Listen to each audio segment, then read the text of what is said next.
and welcome to today's segment of The Power of Money. I'm your host, Michelle Graves, internationally and nationally known as the Money Lady. And my commitment has been over the years to bring you the best of the best in the area of money, people, things that you just need to know and may not have thought to even ask. So today I am so excited about this show. And the reason is because I have as my guest for the next hour, Deborah Ooten, and I should say Dr. Deborah Ooten, who is a PhD and is the founder of Consciousness in Action. She is the CEO presently of Conscious Dimensions, LLC. She is the director and the founder of the School of Conscious Living with headquarters in Cincinnati, Ohio. And her reach is national and international on how to live a vibrant, exciting, grounded life. So I'm excited about her being a guest because I'm telling you, this woman is high energy, no nonsense, has her stuff together, and she's an alpha female, which I am, which helps a lot to give me a lot of balance. So without further ado, because I just have a ton of questions I want to ask her, and I get to do it, I'm going to introduce you to Dr. Deborah Ooten, who is the founder of Consciousness in Action. How are you? I'm great. It's always good to see you. Oh, you're so kind. You are so kind. Where do I begin?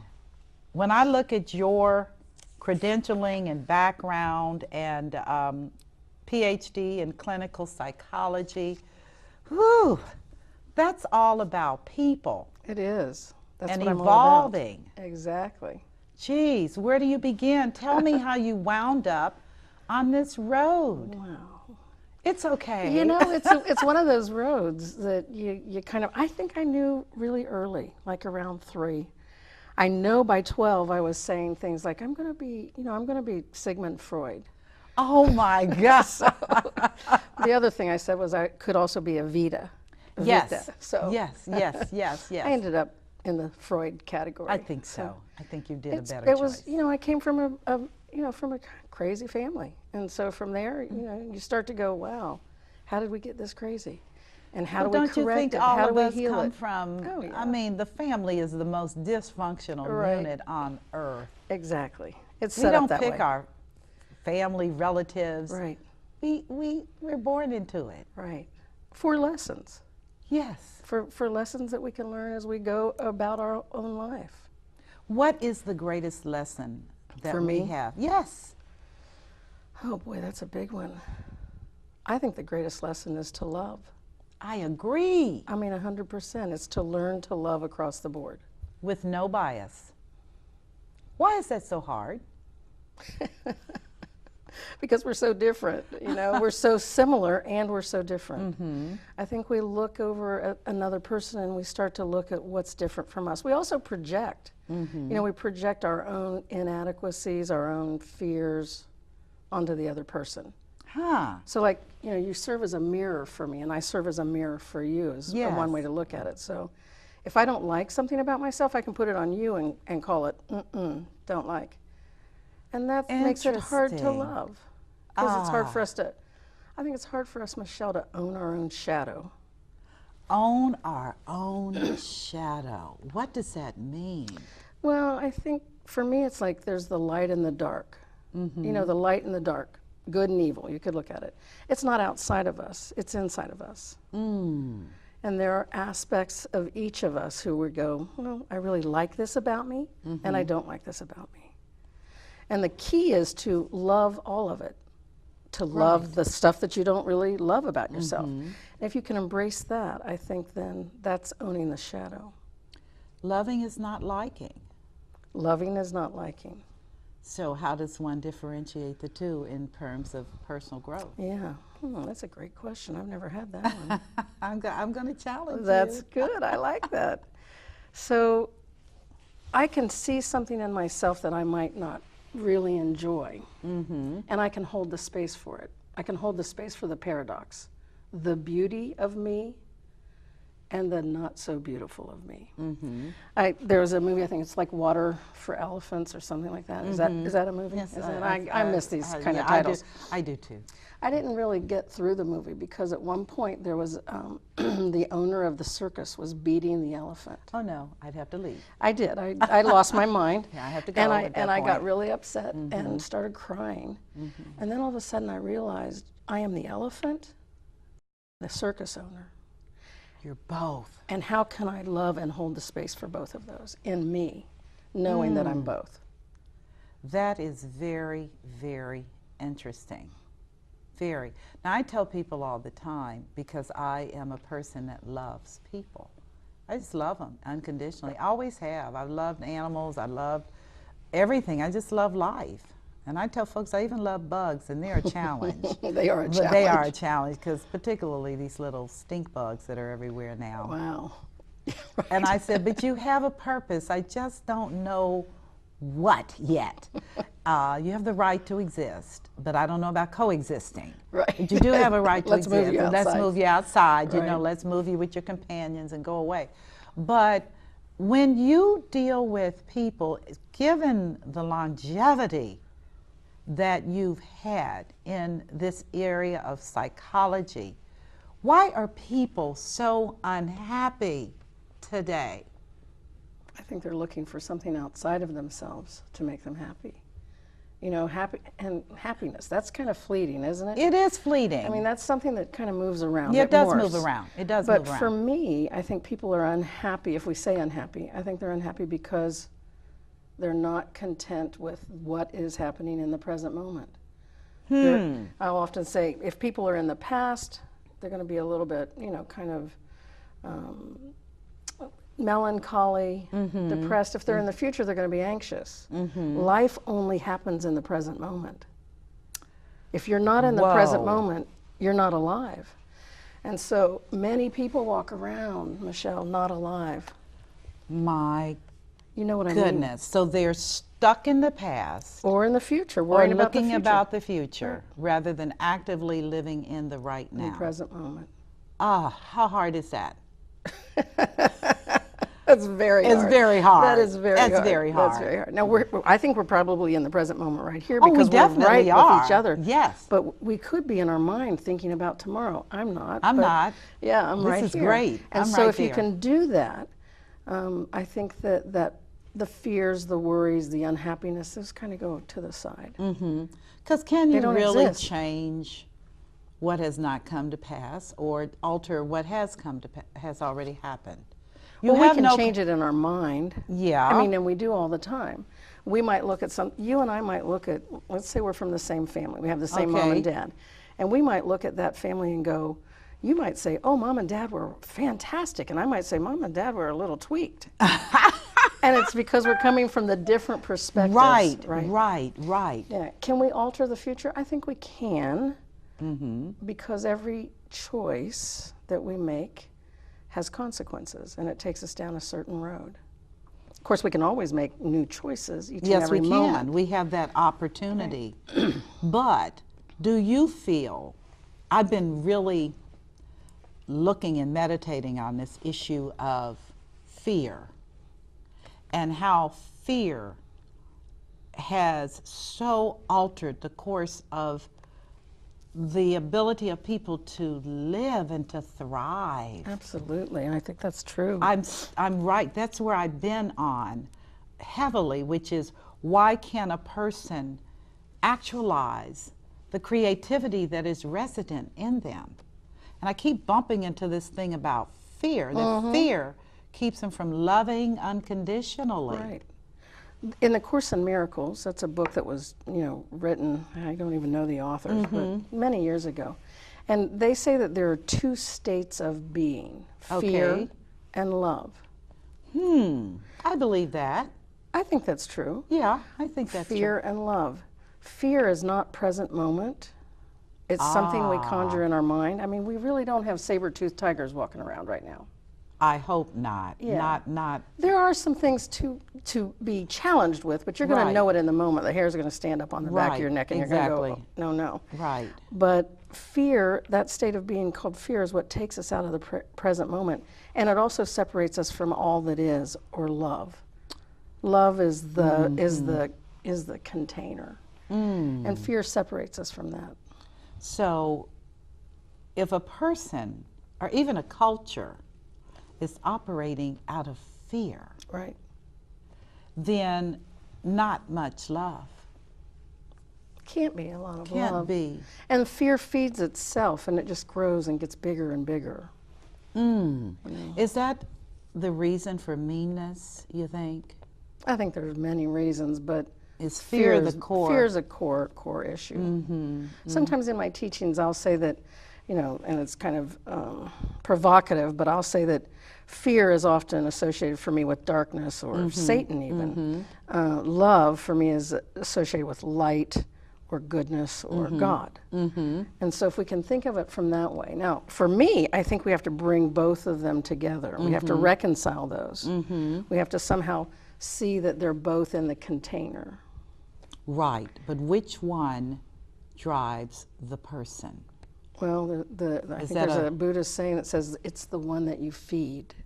It's the one that you feed. So if you're feeding your fear, like if you're worrying about the future, then you're going to feed that fear, and that's going to drive. If you feed the love, that's going to drive it. Right. Right. So let me ask you this question, because when we look at cultures and evolution, do you believe that fear can become a part of the DNA of a cell? We're getting into my field, but do you think that fear that is generational? Case in point, the African American experience in America with slavery, where the people were crushed and their souls were shredded. Right. And so fear became a huge part.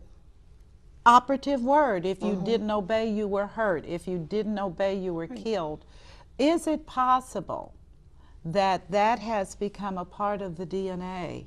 I think that, so if we look at the evolution of humanity, there's a great way to look at it. Yes, let's do that. Look at it from what we call spiral dynamics, which is something that Dr. Claire Graves brought to us, oh gosh, a long time ago. 1974 is the first time I read some of that work, but he talks about the evolution of humanity. And in fact, you know, it started about 100,000 years ago. And we started being very instinctually based. Instinctually. So things like, you know, we really didn't have fear because we weren't thinking about those things. We were just responding to what was present. We're kind of like the smartest animal, if you will. Yeah. And then the next stage, which, you know, eventually evolved, we were more like, we figured out that if we banded together, we would be okay. Right. And so we developed a sense of community, connectedness, still not a lot of really critical thinking going on. That next stage that comes up, I'm going beige, purple, red. So the next stage is very much about us being our own selves. So there's a distinct self that's being communicated. I think that's when fear started to really come into play. So fear of one another. Because it was a very difficult time of us going, it's going to be me or you. You know, it's going to be me or you. If there's a me or you, it's going to be me. That's right. And so when we start doing that, it's going to be me, then we start being afraid, distrusting. I think I heard you say something about like it could be a bad marriage or something. Yeah. Then we start to be afraid of one another. And I do think it's called memes, mimetic value memes. Memes are like memes, genes, themes, and so forth.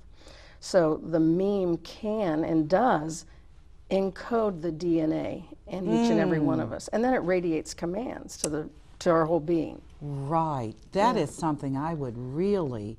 It's good stuff. I know that is very good stuff, because I pick up energy from people. I have guessed. Right. I can read a situation so clearly. When I was a child, I just thought it was just kind of odd. But as I'm an adult and now I'm a senior, I look at it and I said, nuggets of insight maybe or wisdom, I don't know. But I do know that when you get stuck, if fear has been the operative communication Right. venue for an entire people, that if they want to progress, the fear is that they will be stopped or hurt, particularly hurt, injured, bodily harm, physical harm. Right. Then I am just wondering, and that's your area, if that can be encoded into the cell. Yeah, absolutely. Oh, Yeah, thank you. it has to be. It has to be. Right, it has to get into the DNA code because it becomes, it's something that just continues to happen. Now, Right. I'm not a geneticist, so I don't really No, know, no, no, but no, I would but say you- but probably. just from an evolutionary stance. Because it's like birds always know where to go back to. Right. And that's genetic and evolutionary. But that's what they've been programmed to do. Right. And they've seen their parents and grandparents, and so that's what they know, and that's what they do. They always return to a certain place. Absolutely. And I believe human beings also have those Sure. attributes. I want people to be free, Dr. Ooten. I don't know what that looks like. You know, it's really hard. It's hard and it's very simple. Tell me. It's love. It's embrace love. It's to know that we're here, I believe, on earth to love and to generate that feeling of love. And when we reside in some other, the fear or the anger or the the hurt, the pain, it separates us from who we truly are. And who we truly are divine beings. We are Right. we are gods in our Yes. own right. And so Mayor Baba was a great guru, a great teacher. And he said that God created, he said man, but I'm going to change it. God created human beings so that he could have an experience of himself. I believe that. So that means, to me, we're gods. Well, he replicated holy. himself. We're, Yes, right. Absolutely. And so if we could just know that and stop pretending that we're small or that we're ugly or that we're stupid or that we're any of the things that we use to keep ourselves enslaved inside of our own little cage. That's a good term you use about being enslaved. Right. Because over time, it's got to be miserable. Well, I think we all start to suffer. Ah, all of us. All of us.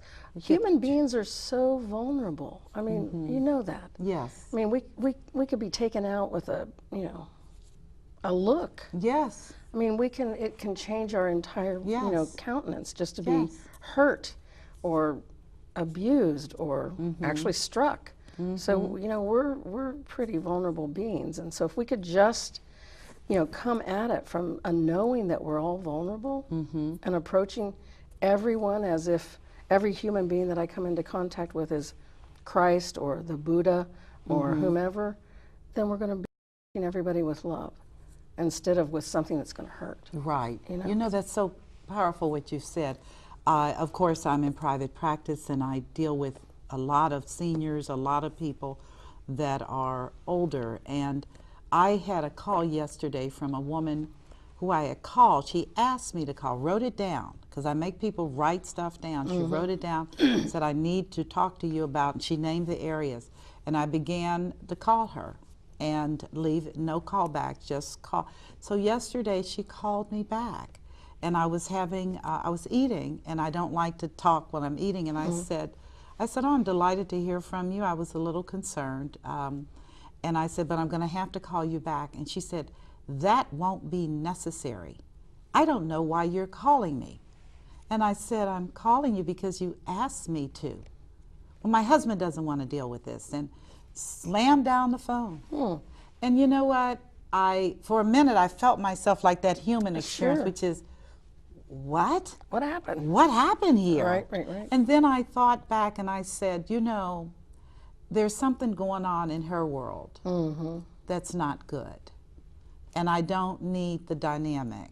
Right. So it's fine. And I just released it. Nice. I just released it, but I can tell you there would have been a time, even as recently as 15 years ago, when Sure. I would have had that kind of a experience, and I would have internalized that. Sure. Most which of us is, do. why did she do this? Why did she say this? Why?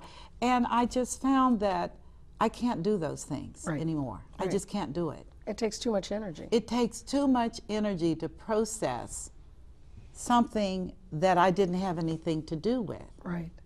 It didn't arise in you. It didn't arise. It did not. Right. Is that on the step? Is that one of the steps? I think that's to recognize that. So for me, the most important thing is to note that everything arises in me. Okay. So everything I believe is whatever I believe, that's what I see. Mm-hmm. It's not you see what you believe, it's what I believe, my values, my beliefs, and create my world. So for God's, we're creators. And so I'm creating my world in each and every moment. You're creating your world in each and every moment. Well, what world do you want to create is the question that I would ask people. I actually was teaching this weekend, and I asked the students, what are you responsible for? What have you created? You That's know? very powerful. Yeah, it's like, well, what do you want to do with that? What do you want to do with that? Exactly. Yeah. What do you want to do with this, let's assume, this one life? If you have one life, what do you want to do with it? That's big for me. That's big for me. Yeah. That's why I'm focused on living a life that counts. Right. To have And the, that gives back. Oh, must. A life of service. Must. Exactly. Must. Right. Or else I just die. Right. Literally. Well, that's true, because if you're not in the present moment, if you're not doing a life of service, this is my take on it actually, but then you're not alive in the, you're walking dead. I think that's a new movie, but I haven't seen it. I don't know, but it's a very apt expression, because I have said that often. You choose to walk in a dead zone. Yeah, exactly. You choose. Why Right. would you choose to walk in a dead zone? Why would you put your energy there? Right. So how is it, from your perspective, and this is a panoramic, when I look at your background and working in a psychiatric institute and working with curative and hospitals and all these different things, what do you feel is the commonality of your expression? Service? So, I have a mission. Okay. I developed a mission a long time ago. I put words to it, maybe 30 years ago, but it's to walk with my hand in God's, and for me that's universal consciousness, to bring consciousness to every human being that I come into contact with, and then to make my living doing that. So that way, and it's not reversed, it's not make my living and that's the second one, because money is not the driver. It's nice to have money, but it can't be the driver for me. Right. So what that means is that that I'm in service to humanity.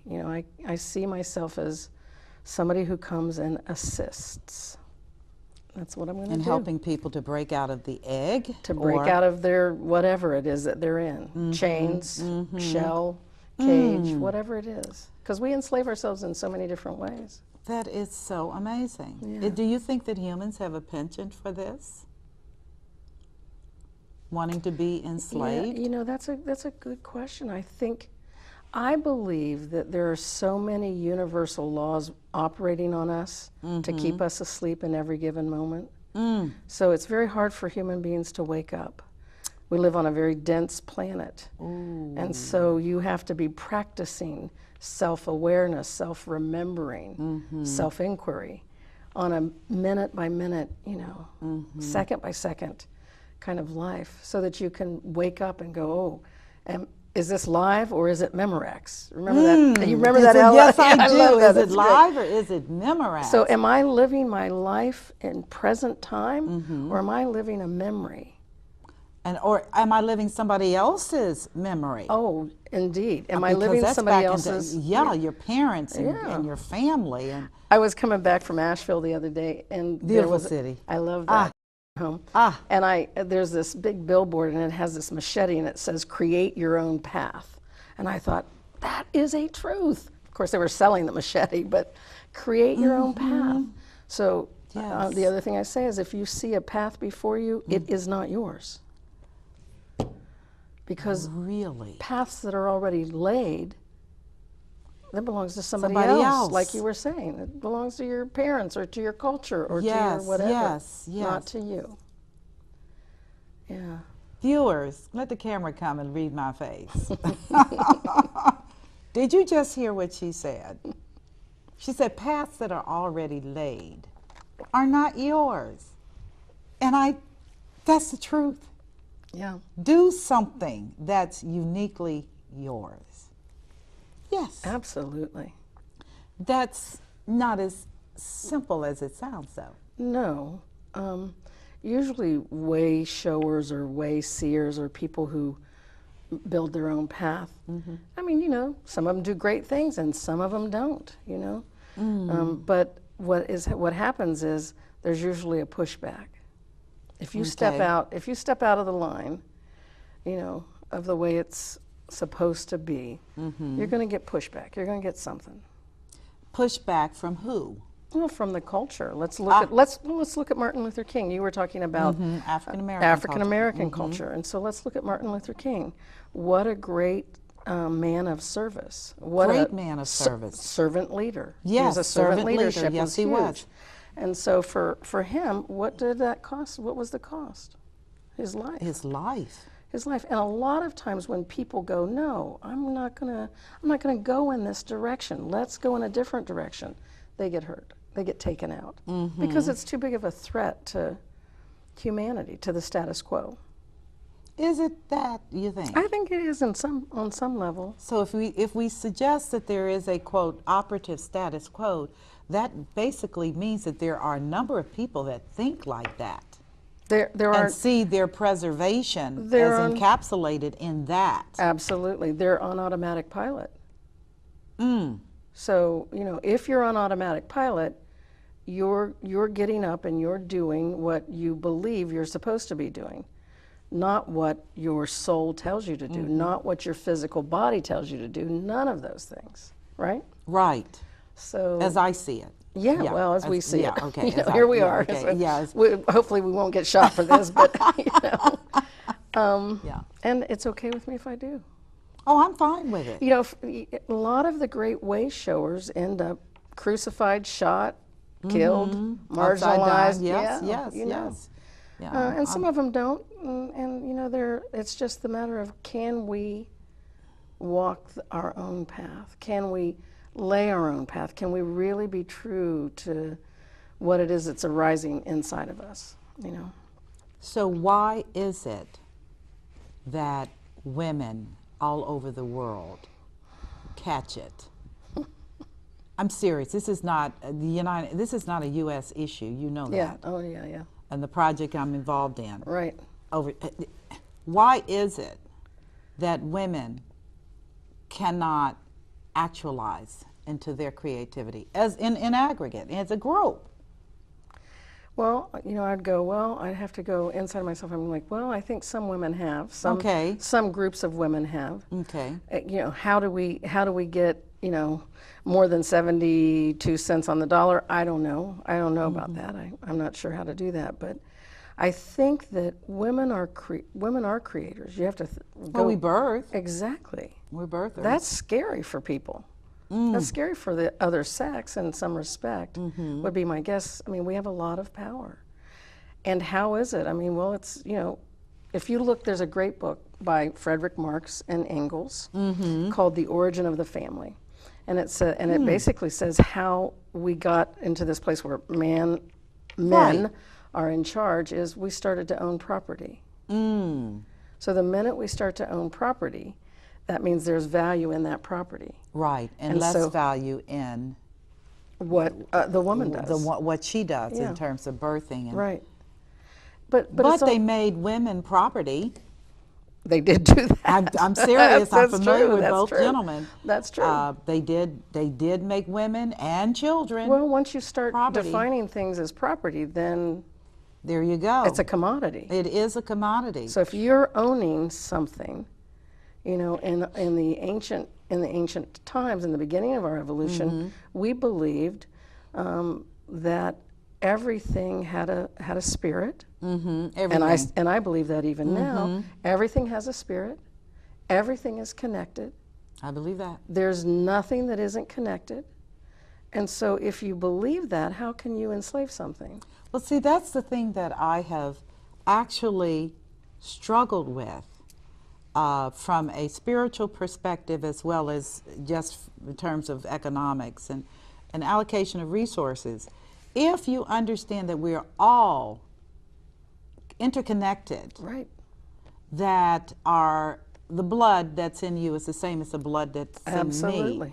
then how is it possible, unless you are mentally ill, and that's your area, I'm just an observer, how can one be so disconnected as to do the things that we find ourselves experiencing today?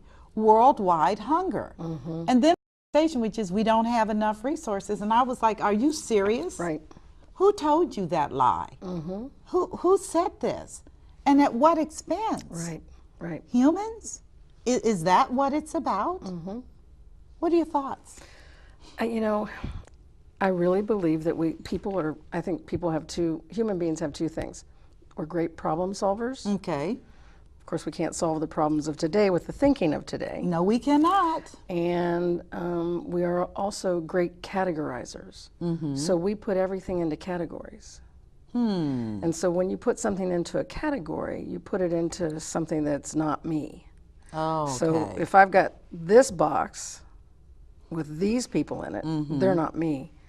These people in this box, they're not me, and so forth and so on. And it allows some people to, to what I would think perpetrate, or some to even help. So it depends on how you're viewing it. But if you don't have them in boxes, if you're like all me, they're all me. Yeah. They're all me. They're all. The person on the street that's homeless. Right. Is just as connected into my world as the person in the White House. Exactly. There's no difference. difference. Right. None. We're in a paradigm shift. Again. Talk about that. Well, I think we are I could talk about it from a number of different ways. We could look at it astrologically or cosmology. And we're in what's called the 9th manifestation of humanity. The 8th manifestation was the time of suffering. So it was in the 8th manifestation that we got both Christ and the Buddha to show us how not to do that. We all experience pain. Suffering is optional. And so, so that's the key. And so they gave us some tools, how to manage our mind, how to manage our heart. In the 9th, how to love. How to love, exactly. How to love and love. compassion. Yes. The 9th manifestation is all about unity consciousness. So when you say paradigm shift, I go, okay, we have gone from a time of suffering to now a time of unity consciousness. So, and by the way, a manifestation is about 6,000-7,000 years. Really? So it's not a quick thing. We think, it's coming tomorrow, but it's been coming for a long time. And so we're 2,000 some years into this manifestation. So what we need to think about is anything in this new paradigm, anything that is not aligned with unity consciousness, anything that doesn't see how intricately connected we all are, will go away. So we don't even have to, on its own. On its own. Well, let's look at some things that are going away. The structure of money. Yeah. Schools. Yeah. The structure of schools that we have known. Right. We're getting a whole new way of learning. Right. Gosh, push a button. And there you go. There you are, right. Okay, and never to return. Well, it won't return that way. Not that way. It'll, we used to like use money. Money was shells and rocks, or moonshine, or whatever it was. Exactly. Exactly. Whatever you could get to exchange. And now we've just created a you know, a facade called money. Yes, that's all it is. Right, and That's so all now it is. that'll shift in my mind, and the way we educate will shift. The way we govern will shift. Well, in fact, I think it's fair to say we're watching that right now. Absolutely. Yeah. When you talked about bad marriage, and I did post it on my Facebook, that the lack of trust, which is integral to all human relationships. Right. The point trust is gone. Right. It's like a marriage gone bad. Exactly. How do you reconnect with somebody you don't trust anymore? I don't know. Well, that's what I said. I said maybe you need to ditch him and start all over with something new, because it just seems like it doesn't get any better. You can't unknow what you know, and now we know. And now we know some things. I know we know a whole lot of Right, things, right. Deb. Yeah. You can't unknow what you know. Right. Wow. Can't do it. How has technology impacted on consciousness? Oh wow! Yeah, I mean, it allows you to have access to incredible things. Like you mentioned, some of the companies. Yes. One of the pieces of technology that my group, my company, group of us got together and created something called Conscious Dimensions. That's the gaming company. Okay. So we have an app for 10 on up. 10 years old and 10 on years old on up. that teaches consciousness. Wow. Instead of killing and maiming. Right, and, right. No, it's a beautiful story about type 8, which is, my favorite system is the Enneagram. And so it's a beautiful story that brings in the child's imagination. It teaches them critical thinking. It helps them to understand that there's different ways of approaching, different levels of approaching any kind of situation. And so that's technology. That's impacting. You can also you can find out anything, anywhere. That's what I call the leveling of the playing field. Absolutely. When a person can share with you information in Africa in real time. Right. Just you're on the Skype and you're talking about something right there, right now. Right. And it's impactful. It is. I mean, it really is, and it's funny because I know in times past we always thought we had a one-up on information and et cetera, and it's really different today. It really is. Because everybody has access. Has access, and actually the Eastern world has access faster and sooner. Absolutely. Because of time itself, the 12-hour difference. They get it 12 hours before we do. That is really profound. If think about it, we get, and I would say a lot of the information we get is not the same information that's given to other nations. It is, you're absolutely right. So I think there was a thing on, I don't know if it was on your Facebook, but on somebody's Facebook that showed Time magazine a few weeks ago. And the Time magazine that went to every other country was different. Was the same. Yeah, but and the one that came to the United States was different. It wasn't saying what everybody else was saying. Right. So in a sense, the information that we get, we have to be careful with, because it can be programming, if you will. It's like propaganda. I absolutely think it is, and that's why I share with people that thanks to the power of internet, you can look at everybody else's newsprint early. Right. I mean, in my case, 4 in the morning. Yeah. The Chinese a newsprint. And you can connect with somebody who's in actual time. Yes. And get the real truth. time. And get the truth. And get so their truth, right. I just wonderful. think this is amazing when you talk about the transition and the unity. And I don't know about you, but yes, I do. As I tell people, please just be truthful. Right. Just be truthful. Yeah, it's okay. It's okay. We can live with the truth. Right. What we can't live with is distrust. Exactly. Because that's an old school model. Very old. Which is, I'm in control. And you're like, wait a minute, but you're not. Right. It's so obvious because you're crazy. Right. And your wife is nuts and your kids are dysfunctional. But you're really, really, really there. And I think that our young people are going to take the lead on this, though. I think they already are. I mean, I think that the beauty of it is, you know, the good and the bad exists. We just have to hold it all and love it all, even though sometimes we might not like it. Yes, exactly. You know, so I think the young people, you know, it's like that song, children teach your parents well. Yes, I think they're yes, coming yes, in Crosby, and Stills. and they're coming in with their DNA. We talk about the DNA already a little bit more advanced than we are.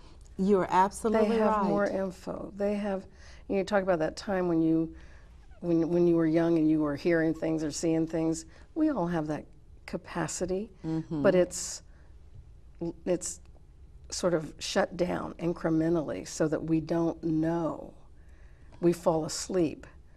I like that sleep state you talk about. We begin to dream the same dream that everybody else is dreaming. Yes, right, And which is in- actually a nightmare. Yeah, it is for some of us. I'm like, oh my God. It you is really for some of believe us, that? isn't it? Yeah. Yeah. So if we can stay awake to all of the connectedness that we have, I think those would be real keys. And the way to do that is to help our children grow up. Authentically. And not like put them in a box. Yes. Well, I am. I had a student who just said, I'm sorry. No, go on. I had a student who just said the other day, she has a daughter who's, I think she's 17. Okay. And she's going to be graduating. And here we go. You know, and she said, you know, and they're looking at colleges and, you know, affluent family that can afford whatever they need to do to get their kids into college. And the young girl says, I don't want to go to college. I need to take a year and just experience what's out there in the world, life. While she's young. Yeah, you know. Yeah. And it was like, well, it's not just, it's like, well, how do I make an informed decision unless I've been to Africa, Right. India, Right. you know, Right. the Middle East? How do I make an informed decision about what I want to do with my life Right. when we're all connected? Right. Can't just make a decision based in, you know, well, I'm going to do this in Cincinnati. Because So small. Cincinnati is connected to everything. Exactly. And how do we impact everything? So how did the mother deal with that? She embraced it and said, let's figure out how to do that. Yes. Of course, you know, the other thing is the mother's like, oh my God, you know, I'm not going to have my baby. What am I going to do? Because she's going to be all over the world. And I just, at least when she's in college, I could go visit, you know, now. So, but she said, okay, I just have to breathe into that. Because, you know, she's a student of consciousness. And I'm just going to breathe into that. And I'm just going to say, okay. Yes. Yes, good Yes, for you. good for Let me you. help you with your journey. Yes. And if we can do that for the young, I think that's important. Well, you got me there. I did something that was quite remarkable, and I think I may have shared it with you, where I actually moved out of my home and gave everything, contents included, everything to one of my children in anticipation of their first child. And people have challenged me, like, why? Right. And I said, because Why not? I'm not there anymore. Right. That's something I did. Right. But I'm really looking forward to moving on to new experiences. Right. And it's just stuff. It's stuff that holds you there. And I just couldn't do it. And you know what? I go and visit, and it doesn't even feel like I ever lived there. That's what's so funny. I walk in, and I'm like, wow, this place doesn't even feel the same. A whole new energy. It's a whole new energy. Yeah. It's their energy. Yeah. And I have been able to step into some things without just no baggage. Nice. Well, you don't have any. I don't. The more, you know, do we own things, or do things own us is the question. No. And I think the more we accumulate, the more we get attached to. Now, I have a lot of accumulation. Oh my God. You know, when I think about it, but I'm also okay with it all going away. Well, I tell you, I did take my art. Don't take away my art. But I also left a lot of pieces, and I just didn't care. It's a funny thing, that living life in the right now is so important. So where do you see yourself going? I know you're doing the Enneagrams, and tell people about Enneagrams. Okay, so the Enneagram is a a typing system. It's a personality typing system. It's bigger than that, but the first hit is sort of like astrology. You look for a horoscope, when really you're looking at cosmology. And the Enneagram helps us to understand that there are 9 personality types in the world with multiple variations. But it's also the consciousness tool that I use. It's called the Fourth Way, that helps us to understand and awaken, to remember ourselves always and everywhere. And so it can be sort of a tool that helps you to stay awake. If you know the box, the Enneagram tells you, here's the box you're in. You know, we did a typing with you, and we know your box, and so we can say, this is your box. And these are the ways that you are on automatic pilot, that you're not living your own life, you're living the life of, you know, whatever that box is that you're in. How do you get out of the box? Well, the best way to get out of a box is to have insight around what the box is. So then we can say, well, as I'm a type 8, as a type 8, I know that I have a huge life force energy, and I can use it for good, and I can use it for not so good. And so what am I going to do with that energy? How am I going to not be afraid? How am I going to be powerful? Well, by being powerful, I have to be vulnerable. And so that box called the Enneagram tells me, well, you know, you try to hide your vulnerability. There's no reason to hide it. Go ahead and let it be. So that's the beauty of the Enneagram.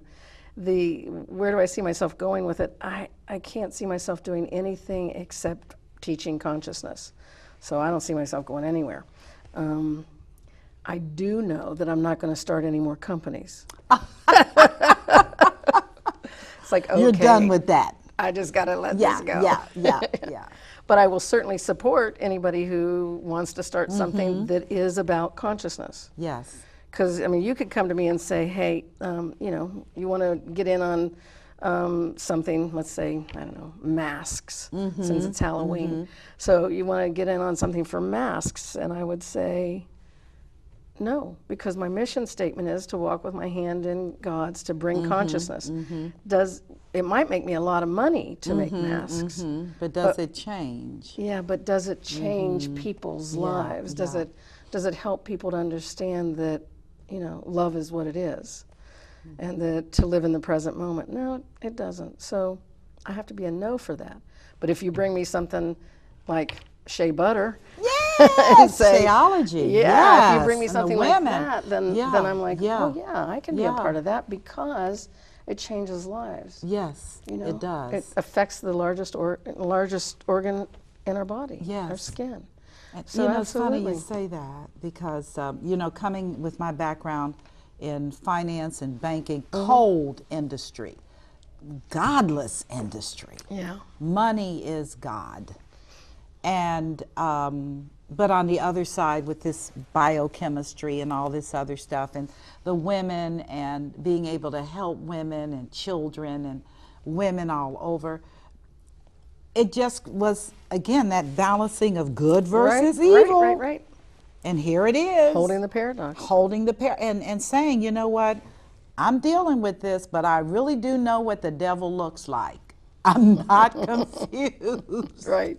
And the work that you all did on my Enneagram as an 8 helped me tremendously to be affirmed in where I was, and the vulnerability, which is, it is perfectly okay to say, what the heck am I doing? Help! I need a lot of help right now, and I need help. Very powerful. Life-changing, even. You know, having studied psychology, having been about people my whole life, it was, you know, I found it like in 1974 at UC Berkeley, and then kind of moved away from it because I thought, oh, this isn't hard science. This is not good. Then I came back to it. It was life-changing. I mean, life-changing, because I had, you know, been in therapy and been looking at myself, and I just was feeling more and more not okay about myself. And so I thought, oh my gosh, what's wrong with me? Why is everybody else so okay and I'm not? Well, Right. you know, I'm not the only one having that experience. Almost all of us have that experience. That is what I just more recently found Yeah, out. we I'm all not the feel like that. We all Yeah. feel like that. And okay, so it's like, that human experience. right, you know, I'm not lovable enough, I'm not worthy enough, I'm not adequate or competent enough. We are. Yeah. And so the Enneagram basically said, you're not broken, you're just this. And now that you know this, actually this is who you are not. So we could say type 8 is who I am not. Who I am is God. Yes. You know, is one with everything else. Yes. And say God is a difficult word for me to use because it's really, it's not God the Father, it's universal. Yes. Yeah, it's yes. oneness, Well, His presence connectedness. is everywhere. Yeah. Yeah. Awesome. Awesome. This I'd like for you to talk about, because we've got, our time is almost up in it, and Wow. I'm telling you, we'll be here all day, and that's fine with me, but it's not fine with my producer. He has other things to do. But what would you say as we go into another year? 2014 is right around the corner now. Right. Where should people be? And I want you to answer that in terms of their thinking. I want you to also give a telephone number if people are interested in learning more about, and a website. Okay. Can you do those three things? I can do those. Where do I think people should be? Wow, that's always a hard one. I think they should be where they are, basically in the present moment. But going forward, if we can, again, if you could take a practice, one practice, the practice would be meet every human being with your eyes open, looking into their eyes, into their heart, and know that, you know, we're all connected. And it doesn't matter what color the skin is, what country we live in, it doesn't matter. It does not. Doesn't matter if you're a boy or a girl, just look at that person. And I think if we can do that in 2014, we can change, we could create critical mass. And that would be nice. And change from a fear culture to a love culture. And I think that's essential. Phone We're number. there now. Yeah. We're fighting it, but Yeah. we're there now. Yeah. Okay, phone number. Phone number. So it's 513-621-3600. 621-3600. Right. Area code 513. 513. Your offices are headquartered in Cincinnati. On Wellington Place. But I know you have like little satellite All over the place. all over the place. Right. And so then the website is www.goconscious.com. Okay, www.goconscious.com. Right. Okay. And if you go to that website, I've got a number of other websites, but they're linked. And so that one's the main website that'll take you where you need to go. That's exciting. Yeah. That is so very, very exciting.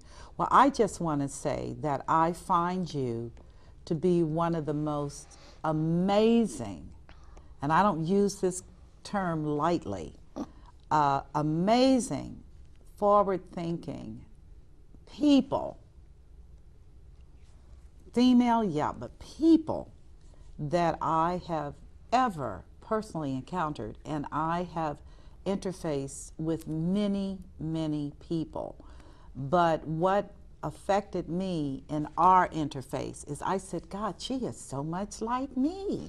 It was just an energy I picked up. I couldn't quite explain it other than to say, oh, this is, it's nice There's to me. know, there's me, there's some other people out here that are edgy too, but I think that your commitment to facilitating change, and one person at a time, and raising consciousness to who we really are, Right.